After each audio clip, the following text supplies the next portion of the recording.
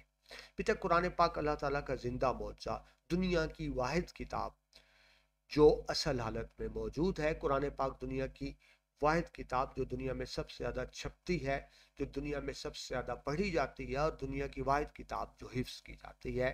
قرآن خود معجزہ کہ اللہ تعالیٰ کی کتاب۔ ٹھیک ہے جی، آپ کی کتاب میں اہم چند قرآن خصوصیات بیان کی گئی جن کا ذکر کریں گے۔ آخری آسمانی کتاب، اس سے پہلے بھی بیٹا انبیاء کرام پر مختلف کتابیں اترتی رہیں، ٹھیک ہے جی، لیکن ہر بعد میں آنے والی کتاب پہلی کتاب کو منسوخ کر دیتی تھی۔ اب کیونکہ قرآن پاک آخری کتاب ہے لہٰذا اس نے پچھلی تمام شریعتوں کو منسوخ کر دیا، اور یہ کتاب قیامت تک کے تمام انسانوں کے لیے رہنمائی کی کتاب۔ نمبر 2، محفوظ کتاب، جس طرح میں پہلے بات کی کہ وہ کتاب جس کی حفاظت کا ذمہ اللہ تعالیٰ نے خود لیا۔ دیکھیے اگر نعوذ باللہ قرآن پاک میں کوئی تحریف یا تبدیلی ہو جائے تو اب کسی اور نبی نے تو آنا نہیں جو اس کو ٹھیک کرے گا، ٹھیک ہے، لہٰذا اس کی حفاظت کا ذمہ اللہ تعالیٰ نے خود لیا۔ سورہ حجر کی آیت نمبر 9 میں اللہ فرماتے ہیں ہم نے خود اتاری ہے یہ نصیحت اور ہم خود اس کے نگہبان ہیں۔ یہی وجہ ہے آپ کی کتاب میں لکھا ہوا ہے 1400 سال، ویسے 1450 سال سے زیادہ عرصہ گزر چکا ہے، قرآن پاک کا ایک ایک لفظ ہمیشہ کے لیے محفوظ ہے۔ قرآن پاک کیا بیٹا کیا زندہ رہنے والی الہامی کتاب۔ الہامی کتاب وہ کہتے ہیں جو اللہ تعالیٰ کی طرف سے اتاری گئی ہو۔ اللہ کی طرف سے بیٹا پہلے جو کتابیں اتاری گئیں وہ بھی سچی تھیں، لیکن ان میں سے بہت سی کتابیں ایسی زبانوں میں ہیں جو اب مردہ ہو چکی، یعنی ان زبانوں کو بولنے والا سمجھنے والا کوئی موجود نہیں۔ ٹھیک ہے، پہلی بات وہ کتابیں اصل حالت میں موجود نہیں، اگر موجود ہیں اس کا کچھ حصہ تو اس کو سمجھنے والا کوئی نہیں۔ لیکن قرآن پاک عربی میں نازل ہوا جو زندہ زبان ہے، اور دنیا کے بہت سے ملکوں کی سرکاری زبان بھی عربی ہے، عرب ممالک میں، اور یہ زندہ زبان میں، اور انشاءاللہ یہ قیامت تک یہ کتاب بھی اور یہ زبان بھی زندہ رہے گی۔ آگے چلیں جی، عالمگیر کتاب، عالمگیر یونیورسل۔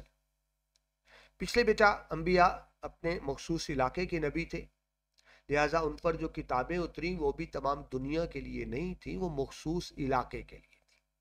لیکن قرآن پاک واحد کتاب جو دنیا کے تمام انسانوں کے لیے، قرآن کا مخاطب انسان ہے، یا ایھا الناس کہہ کے مخاطب کیا گیا، یعنی یہ کسی مخصوص قوم قبیلے کے لیے نہیں ہے بلکہ دنیا کے تمام انسانوں کے لیے۔